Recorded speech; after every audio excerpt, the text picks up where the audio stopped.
Welcome back. There's no doubt about it. A lot of people have been hit really hard financially during the pandemic, and it can be really tough to figure out how to turn things around as we head into the holidays and the new year ahead.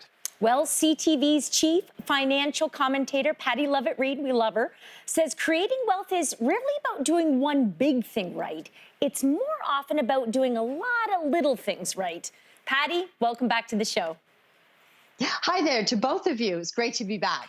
Well, it's lovely to see you, but let's be honest, the last few years have not been easy for so many people. A lot of people have just managed to sort of scrape by. So where does someone even begin if the pandemic has kind of destroyed their financial situation? Well, you know, Cynthia, I think it's one of those things where it isn't about doing one big thing right. It's about doing a lot of little things right. And sometimes it's easier to break it down month by month by month. One of the things that I do whenever I'm setting goals for myself, I set very small goals that are a little bit stretchy, because I actually want to try to achieve them. And so when it comes to your financial situation, for some, it may be as easy as saying, okay, during the pandemic, I had a little more money coming in because of government benefits. I saw survey after survey where people said, I'm not going to spend beyond my means. I like having financial flexibility. So begin by saying, how much money do I have coming in? What is it I'm spending my money on? And then start to set some goals around it. Okay. Let's start at the beginning of the new year, because a lot of people are looking to make resolutions or just make some basic changes in their lives heading into 2022. So what are some good first steps? You know what? I think you have to really want to take control. If you don't want to take control, it is never, ever going to happen. But if you decide to do it, the first thing I would look at is my balance sheet and look to see how much debt I actually have. And then say to yourself, okay, I'm going to chip away at one of these. It's not the one necessarily with the largest amount. It's the one that's costing you the most, the one with the biggest interest charge associated with it. And this is when you sort of say to yourself, okay, the bills are coming in. I'm not going to prioritize them. If you have a problem paying them, reach out to your creditors. Talk about the situation. Don't try to hide from it. Okay, so that's great advice. So let's just say we've chipped away at our debt, particularly that debt that has the highest interest rate. So like spring starts with that looming tax deadline afterwards. So what is your advice for navigating that very daunting time of the year? Okay, so there's nothing I can tell you to do for this year. It's just not going to work that way. Sorry about that. But what I can tell you is that you can set yourself up for success next year. And so what I mean by that is I remember a call once when my son, he was very young, first job. He calls me, he goes, Mom, I have the worst news ever. I have a tax bill. It's $1,700. Well, first, that's not the worst news ever a mother could hear. But the fact is, then he followed up with, he said, how could you let this happen to me? It was your fault. It's not my fault. It's not my fault. And so you have an income. And so, but what he did was he has set himself up for success. So he's never, ever had that tax bill again. You could go to your employer, ask them to take off more tax. You may participate in an RRSP. You know, it's about maybe commingling medical expenses, charitable donations, the list goes on and on. I would also say in the spring, I think it's a really good time to say, I'm going to shut it down. I'm not going to spend a dime.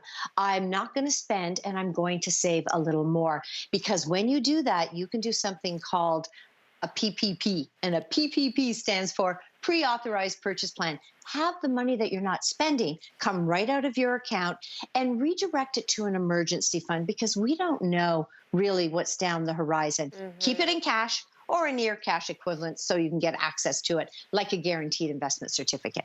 PPP, love it. Well, I didn't know it did exist. Listen, a lot of people want the summer to be all about fun and maybe even getting away for a little vacation. But you say we should also be thinking about the big picture, right? Well, summer and vacations happen every year. This isn't just a one-off. And so, yeah, I do think there's a bit of planning that goes into birthdays, holidays, vacation, and, you know, just set yourself up and plan for it. Now, listen, I know what I'm sounding like. I don't want you to save until it hurts, but I don't want you to spend as if there's no tomorrow. I think this is a great time to say, I need some balance in my life, because we've all learned that, you know, things can happen in a heartbeat. And so it's not an either or, it's an and. So spend a little, save a little. I like this. Okay, so imagine we are heading into a fall and we're in good shape. We paid down our debts. got our ducks in the Yeah. row. What is next? Oh, this is very exciting. How about an estate plan? I don't even know why I picked the fall for it. You can do it anytime you want. You know what? You might say, I don't need an estate plan or a will. My family never fights. I guarantee you they will. It might bring my demise on that much sooner. I guarantee you it won't. But if you have anything that you value, you have to say who could have it or who's going to get it if something were to happen Yeah. to you. And the other thing is, think about insurance. I'm not going to tell you you need insurance, but I am going to tell you that you should have the question, what if something were to happen to me or a family member? Would we be okay financially? Insurance is not going to make you feel better. It's not going to bring the person you lost back. But what it will do, I think it will do, is give you enough financial flexibility to pay bills. Yeah, I love that. Thinking about the sadness of losing someone and then the additional burden of the financial thing. Right. That's a great, great point, Patty. What's your number one takeaway for anyone feeling daunted by their situation and unsure if they really need to focus their energy on their finances?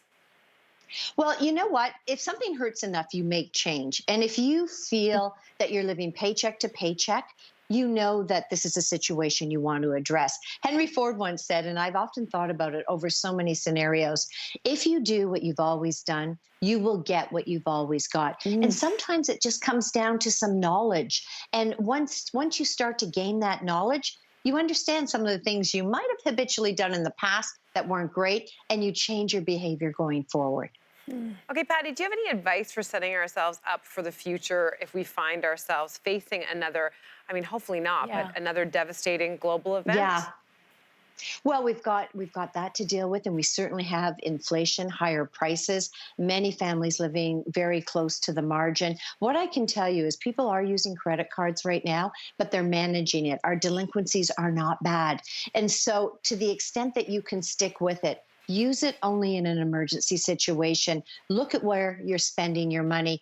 And, sometimes, and it may seem bizarre, you may have saved some money. You may be okay. You may still have a job. And doing nothing, even in terms of your portfolio, when you see all that volatility, could be the hardest thing of all. So you need to know your own situation and then sort of dictate accordingly. Patty, as always, it's a pleasure talking to you. Thank you for this wealth of great advice. Thank you. Thanks for having me. And for everyone watching, we've got a great calendar, which includes all of Patty's tips. That's going to be on our social media channels, so be sure to check that out, and we'll be right back.